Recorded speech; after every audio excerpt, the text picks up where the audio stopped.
Hi everyone, welcome back to another tutorial from Apps Academy.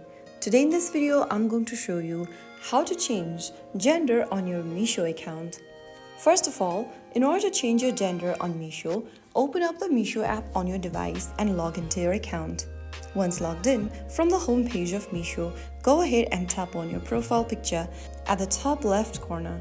Now, click on your name at the top, and then this will take you to Edit Profile Information page. Click on Gender and select your gender you want to change to. Select the appropriate option from the menu, and then once done, click on Save. Right after you do that, you will be able to change your gender preference on the Meesho account's profile. Your profile will now reflect the new gender information, and that's it. If you found the video helpful, don't forget to like, share, and subscribe to the channel. I'll see you in the next episode. Thanks for watching.